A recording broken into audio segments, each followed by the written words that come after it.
That's a lot of noise.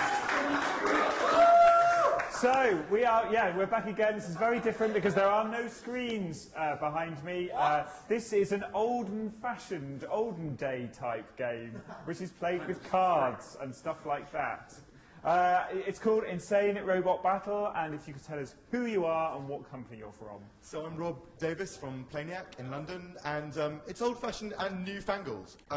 You've combined both of those into one? Combined both of those genres, because actually we're making a digital game as well as a card game. Okay. So this is a card game that we're making to explore what the digital game will be, and we've actually also prototyped a digital game that we're using to make the card game better too. Okay, so you're kind of making a digital game and a card game together, and both are feeding into each other. Exactly. Yeah. Okay. How did this come about? So the core mechanics came about early last year, and then we've taken these cards and travelled and played them with tons of people at festivals around the world, and it's been a really fun way to play with other game designers. Rami played this back in Los Angeles in fall. Anne just learnt it a few minutes ago, and people in this audience, like Gemma here and Alan over there, have all played it on various occasions. Okay. So it's been a conversation over almost a year of kind of refining the game and tweaking the game and making it better and better. Okay, so can you tell us what's happening? What are they doing? What's the idea behind the game? So the idea of the game involves insane robots. It does. It involves robots that go a bit insane, and it involves wiping out the other robots on the table. It's a battle of elimination. So what Rami's building up the attack strength of his robot here, and the fuel cells that you place on your robot complete attack circuits. When you complete a circuit, you can attack the other robots. Okay. The same with your defense. When you complete a defense circuit, you're defending yourself against attacks. And then, but this robot doesn't just let you do. This game doesn't just let you do stuff to your own robot. You can also do things to the other robots. You can hack the other robots. You can glitch them. You can swap fuel cells with them.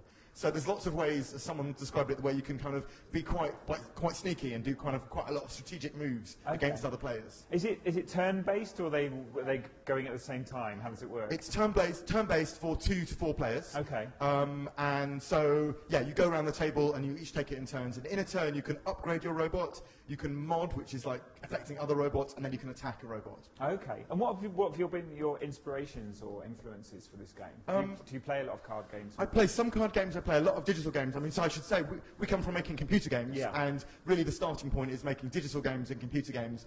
But and I'm a programmer, and I've done lots of game programming, and it was really nice to try to step away from that and see what would happen if we took out all the computers and made a game. And it's actually not the first project that we've done that with. How are you guys getting on? Look, I'm just cheating because I want. Cheating is already happening. So Anne has just completed her attack circuit here. She has attack value 7 -2. I think she might be about to attack Rami. That's quite possible. It's the best way. Rami, I'm going to attack you right now. So Anne is attacking Rami's robot. Do you have to do that action, or is that right? Yeah. Just checking. So that means that you lose your fuel cells because you've attacked. Rami loses his whole robot, and his robot goes insane. Goes into insane mode. He gets a damage token. That means Rami gets to go on an insane rampage at the start of his next turn. Okay. But he's safe until then. Oh, it's your turn started. Okay, so that means, on insane rampage, you can either steal robots' fuel cells, but there aren't any there, or you can steal a random card from Anne. Can I just look at your hand? You're not really supposed to do that, but the rules are clearly being thrown out the window today. Oh. So is the game going to work in a very similar way that you're working? Well, we're actually still looking at. So we're prototyping the digital version different ways. We've built AIs that can play this game very well. So actually, when we think of a new feature for the game, we run AIs all night, and they play thousands and thousands of versions of the game. And that's a really good way to find out if a feature works or if it's balanced or unbalanced. So we know the game is really well balanced now. Like all the games we've played today, and we've run about 8 games during Radius today. Have all ended with 1 point difference between the final 2 competitors. So it's a really neck and neck balanced knife edge game, which we really like about the design. Yeah. So it will, actually we're modelling it in a slightly different way. So the computer version may look like a card game, or it may actually look totally different. We're still experimenting with that. It may actually look nothing like a card game. It might actually look a little bit more like an FTL type game or something like that, like a kind of rogue-like robot battle game. Because it seems, especially in the independent sector, and elsewhere in fact, that card games and board games have become quite a big influence on independent development. And like we've seen obviously like Hearthstone, we've seen Netrunner, which are very card-based. Why do you think this is? Why do you think game developers at the moment are drawing so heavily influences from board games and card games? I think what it is about board games and card games, and what I've seen in working on this game, is it's really refreshing to see the mechanics laid absolutely bare. They're simple, they're in front of you on the table, and you can refine and develop your game in a really clear way. And I think that's what card games do.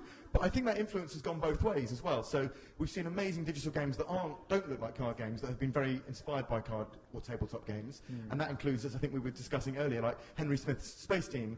He says was inspired by the kind of banter and dialogue that happens around tables with tabletop games.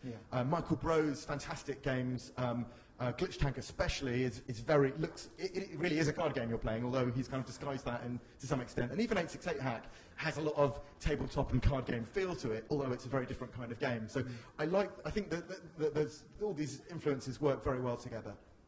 And you can very much, take influences from a tabletop game into digital and vice versa. And it's very effective. Okay, well, apparently on Twitch they're asking more about the rules of the game. So, so if you could go through those. Okay,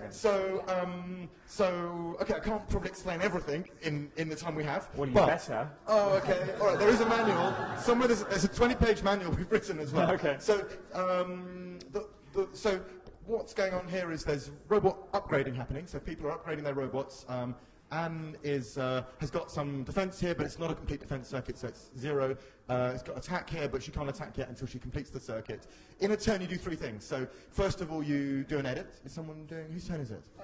No, Oh, you're done? Yeah. Okay, so Rami's going to do an edit. He's got an edit. Oh, yeah, he grabs 2 cards. This is how a turn is made up. So Rami grabs 2 cards. He's going to do an edit, so he places that on the discard pile. And now he can place a fuel cell that he's got in his hand on the attack part of his robot. He's starting to complete the circuit there. Now, the second part of your turn is what we call a mod, where you do something to the enemy's robot. So, Rami, you could swap. So this swap card... No, hell no. Have you seen my number? No, okay, you don't want to swap. Okay, so you could also hack. So with your hack, and say, have you got a low-value card that you wouldn't want to wish upon anyone else? No, okay, you don't have those, so you're not going to do that. You shouldn't have quite so many cards as that as well, but you can. There's all kinds of cheating going on here, but they haven't yet. The rules are new to everyone. So yeah, you're going to discard down to 5. Oh, I've got loads. Oh yeah, you shouldn't have more than 5 cards. So yeah, discard down to 5. Maybe they've... Rami has 25 cards. Maybe they've added microtransactions and they've bought more cards. Yeah, I think that's what's happened. I think, we've actually seen some nice rules invented today. So also in the manual for the game, we have about 20 variants, like our own mods on the game, where people can play the game in totally different ways and remix the game as they want. Okay. And like we've even seen people today invent a new rule that was a really fun rule that we'll probably put in the mods list. Okay. So the game comes with tons of different mods. And how are people going to be able to buy the game, and when will they be able to buy it? So we haven't announced a release date, and we want to kind of get it right and continue to develop it. But if you go to the website of the game, which is www.insanerobotbattle.com, you can sign up there on the mailing list, and we'll tell you. We won't send you many emails, but we'll send you an email to tell you when it's available.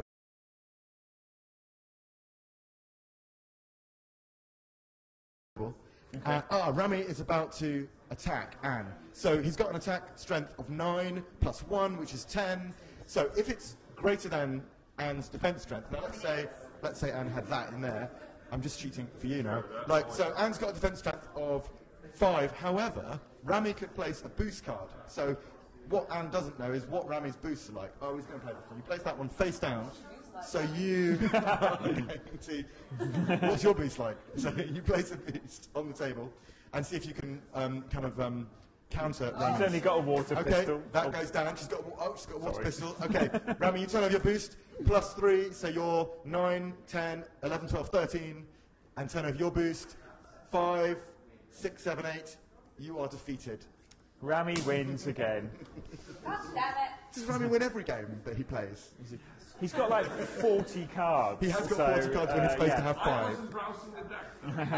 So they've got to go to the card games website to find out more. So the games website is www.insanerobotbattles.com. You can sign up there. Also, we're on Twitter, Playniac, so @Playniac, and there's also an @InsaneRobots. So follow any of there, and we'll be announcing on there any new details about when the game comes out in digital form or in tabletop form. Great, so that is Insane Robot Battle, the card game, and it may be a digital game at some point. Rob from Playniac, thank you very much indeed. Thank you very much. And thanks, Thank you. Thanks, Rami and Anne. Thank you for playing.